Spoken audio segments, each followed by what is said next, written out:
Tytos Lannister, one-day father of Tywin Lannister, was the third-born boy coming into the world in 220 AC to Gerald Lannister and Rowena Webber, and was never meant to become Lord of Casterly Rock. He had two older brothers, who were actually twins, and a younger brother born when he was 9 years old. Given being third in line to become Lord of Casterly Rock, a series of unfortunate events led him to becoming the heir in 236 AC. His eldest brother, Tywin, died in 233 AC fighting in the Peak Rebellion with King Maekar Targaryen I. Tytos was married 2 years after losing his first brother at the age of 15 to Jane Marbrand in 235 AC, only to lose his last older brother a year later. Tion, the older twin, died fighting for the Targaryens in the Fourth Blackfyre Rebellion in 236 AC. With both his older brothers dead, this made Tytos the new heir. Unfortunately. But it did cause his father, Gerald, to snap out of the depression he was in after losing his first son, and he decided he was going to do everything in his power to prepare Tytos to rule. Despite loving his son, he knew that his third-born son was not suited to ruling the Westerlands and had many flaws, including kinda being a wimp. 3 years after the death of his last brother in 239 AC, Tion's widow, Lady Ellen Rain, tried to seduce Tytos, urging him to take her as his new wife. Tytos was so intimidated by her he couldn't get it up, and ran back to his wife to confess, absolutely humiliated. Luckily his wife was forgiving, and decided to only tell his father, Gerald, who then banished Lady Ellen from the Rock after forming a quick marriage to Lord Tarbeck. That didn't mean the two women didn't compete, and the War of the Wombs began. Though Lady Ellen had not given Sir Tion an heir, she was able to give Lord Tarbeck a son and 2 daughters. Lady Jane, not to be outdone, gave birth to a son named Tywin. Legend states that when Lord Gerald ruffled his grandchild's golden hair, baby Tywin bit his finger. Though other children would follow for Tytos and Jane, including Kevin, Jenna, Tyget, and Jerion, Tywin was the only grandchild Gerald ever met. In 244 AC, Gerald died of a bad bladder, being unable to pass water. At the age of 24, Tytos Lannister, his eldest surviving son, became Warden of the West, Shield of Lannisport, and Lord of Casterly Rock. Titles he was not ready for, nor should he have ever had. But before I dog on him too much, let's talk about Tytos' good qualities. The man was very, very slow to anger. Pretty good for being a ruler of a territory. He was also quick to forgive and saw the good in every person, regardless of their status. He was such a good-natured, happy man that he was nicknamed the Laughing Lion. And when he laughed, the West laughed with him. For a time. It is important for your people to love you, yes, but more so respect you. When you bend over backwards to get your people to love you, it often leads to them taking advantage of you and secretly, and sometimes not so secretly, looking down on you. As a maester said about Tytos, his lordship only wants to be loved. So he laughs, and takes no offense, and forgives and bestows honors and offices and lavish gifts on those who mock him and defy him, thinking thereby to win their loyalty. Yet the more he laughs and gives, the more they despise him.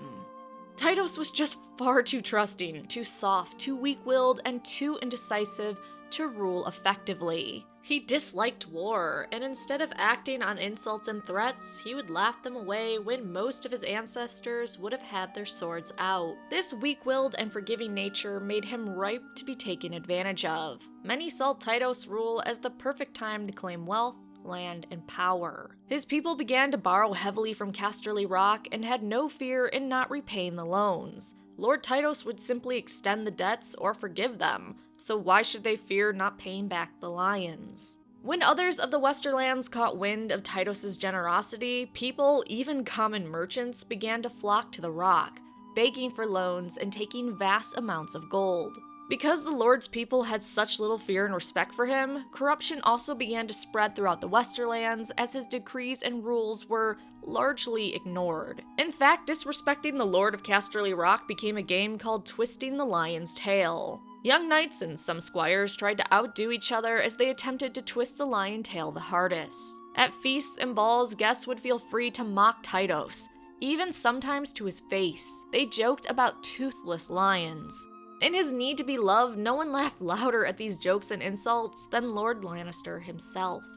As you can imagine, such a weak and ineffective ruler led to the weakening of House Lannister and the rise of other Westerland houses. Less than 10 years into his rule, and even lords outside the Westerlands began to become aware that the Lannisters were no longer to be feared. Late in 252 AC, Tytos agreed to marry his 7-year-old daughter, his precious little Princess Jenna, to a younger son of Walder Frey. He announced this at a feast with half the Westerlands in attendance. With the announcement, Lady Ellen Tarback laughed aloud, and Lord Roger Rayne left the hall in anger. Tytos apparently knew how to put his foot down with his children at this point, because even though Tywin, only 10 years old, criticized the betrothal in fierce words, Lord Lannister still went through with the betrothal, though his face did turn white when his son expressed his anger. Shortly after this, Tytos sent Tywin to King's Landing to be a cupbearer at King Aegon's court. Then his second-born son, Kevin, was sent to Castamere to serve as a page and then squire.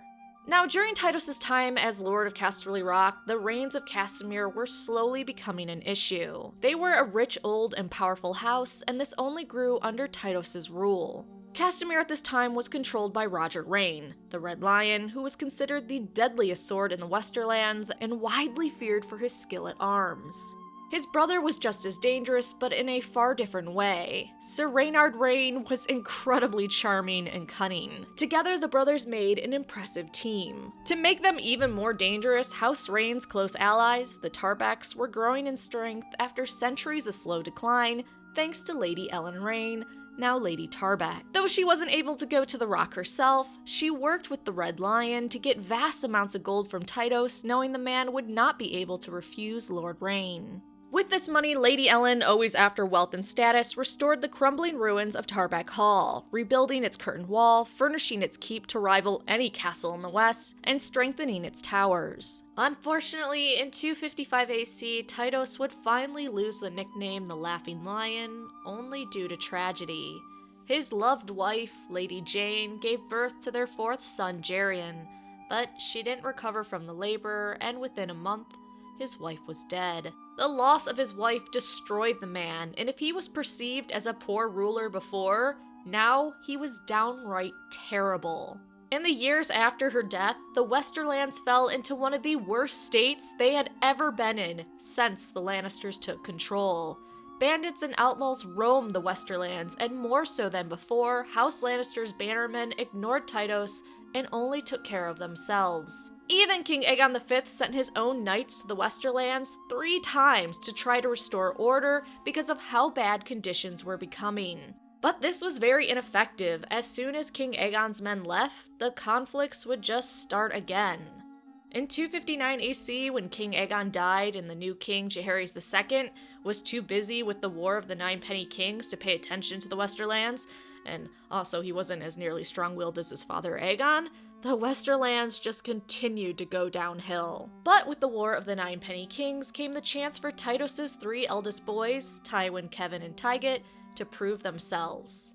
Though Tytos, hating war and fighting and still depressed, didn't go, he gave his brother Jason Lannister command of 11,000 Westerland forces. And while his brother and sons were fighting on the Stepstones, Tytos became attracted to a woman of low birth that served as a wet nurse for his youngest son. On the Stepstones, Sir Jason died in battle on Bloodstone in 260 AC, resulting in Sir Roger Rayne seizing control of the Westermen and leading them to many notable victories. Now, Tytos' 3 boys became hardened warriors during this conflict. Tywin was knighted on the eve of the conflict and fought with Jaehaerys' young heir, Aerys, Prince of Dragonstone. By the end of the war, Tywin would knight Aerys himself. Tytos' second-born, Kevin, also proved himself while squiring for the Red Lion and was knighted by Lord Rayne. While the third boy, Tyget, was too young to be knighted, he was still impressive for his age. He killed a grown man in his first battle and 3 more in later fights, including a Knight of the Golden Company. Tyget's courage and skill at arms would be noticed by all, according to maesters. So you can imagine when the 3 boys got back from the war after forming bonds with not only fellow Westermen, but lords from all over the realm, they were a bit changed. The boys were very aware of the low regard the other lords had for their father, Tytos. Tywin, always a strong-willed person, decided he was going to restore the power and pride of Casterly Rock and House Lannister, even though he wasn't Lord of Casterly Rock yet. Tytos protested feebly and then retreated to his wet nurse lover while Tywin set out to fix the Westerlands. And he did a fantastic job, but I'll talk about Tywin in his own video. What is important for Tytos' video is that Tywin demanded repayment of all loans given out by Tytos. If they couldn't pay, they needed to send hostages to Casterly Rock until payment was given. This led to Lord Tarbeck heading to Casterly Rock, believing he could get Lord Tytos to take back what his son Tywin was doing. Unfortunately for Lord Tarbeck, Tywin, not Tytos, was there to greet the man and decided to swiftly put him in the Rock's dungeon. Lady Tarbeck, Ellen, always a thorn in the Lannister side due to her personal ambition, responded by sending her own knights to capture 3 Lannisters. Stafford Lannister, a young squire and eldest son of Lord Tytos' dead brother Jason, and 2 Lannisters from Lannisport. This was enough to stir Tytos from his wet nurse lover to overrule his hard-headed son's decree. Though Tywin suggested sending Lord Tarbeck back to his wife, Lady Ellen, in 3 pieces, 1 for every Lannister she took, the soft-hearted Tytos ordered the release of Lord Tarbeck unharmed, apologized to the man, and forgave his debts. Tywin, utterly pissed off with his father for reversing what he had done, did not attend the exchanging of hostages, so instead, Sir Kevan went. Kevan returned Lord Tarbeck, and Lady Tarbeck returned the Lannisters she had held hostage. At Castamere, Lord Rain threw a huge feast with Lannisters and Tarbecks toasting each other, exchanging kisses and gifts, and vowing to be faithful friends through all eternity. Tywin's definition of eternity is a bit different than most people's, though. Less than a year later, late in 261 AC, the stubborn heir demanded that Roger and Reynard Rain, and Lord and Lady Tarbeck, answer for their crimes. They decided, nah, and revolted against the Lannisters, which was all part of Tywin's plan. And I talked about the reigns of Castamere and Tywin eradicating the Tarbecks and Rains in another video, but I will also talk about them again in Tywin's own video. For this video on Tytos, all you need to know is Tywin destroyed House Tarbeck and Rain and made their houses extinct, whether Lord Tytos wanted it or not. Though he should have thanked his son, as none of the other Westerland lords gave Tytos any more problems for the rest of his rule due to that event. Tytos' heir was then summoned to King's Landing in 262 AC by King Aerys II after his father Jaehaerys died. Now King Aerys decided he wanted his boyhood friend and man that had knighted him on the Stepstones as his hand. Tywin was only 20 years old and the youngest hand of the king when he went to King's Landing to answer his king's summons.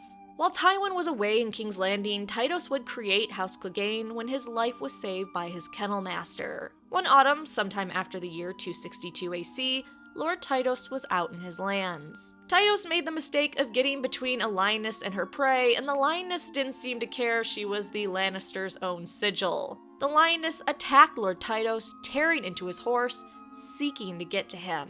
The lioness may have succeeded if not for the quick thinking of the Lord's kennel master. The kennel master came to the location, releasing the hounds to rescue Tytos and give him a chance. In his struggle to keep his lord alive, the kennel master lost a leg and 3 of his dogs died. However, the dogs did their job and were able to run the lioness off without harm to their lord. Lord Tytos, as we know, a generous, kind man, rewarded the kennel master for his bravery, quick thinking, and saving his life despite the consequences. The Lord of Casterly Rock gave the man lands, a tower house, and took his son as a squire. The kennel master, to honor the dogs that died and the ones that helped him earn this reward, created a sigil for his house. 3 dogs for the 3 that died, on a banner of yellow for the autumn grass they fought in. The kennel master became the first knight of House Clegane, and he would become the grandfather of Sandor Clegane one day. 5 years after Tywin went to King's Landing to serve as Hand of the King in 267 AC, Tytos, grown very fat, would die after suffering a heart attack as he climbed a steep flight of stairs to see his new mistress, this time a candlemaker's daughter. A woman his sons considered one step above a whore, and who had been helping herself to his dead wife's clothes, jewels, and who had been ordering around their household knights, sitting in attendance when Tytos was absent, and dismissing servants. When Lord Lannister died, she was quickly taught a lesson by Tywin, which I'll talk about in his video. And despite all the ways Tytos may have disappointed his children, the man did love them dearly. He made sure that when he died, his 5 kids were given a generous inheritance. So in 267, Tywin became the new Lord of Casterly Rock, and he was fantastic at it. Under Tywin, House Lannister would rise in power and respect. So in the next part in this Westerland series, I'll talk about Tywin from a boy right up to the beginning of the books. Thanks for watching, make sure you like and subscribe.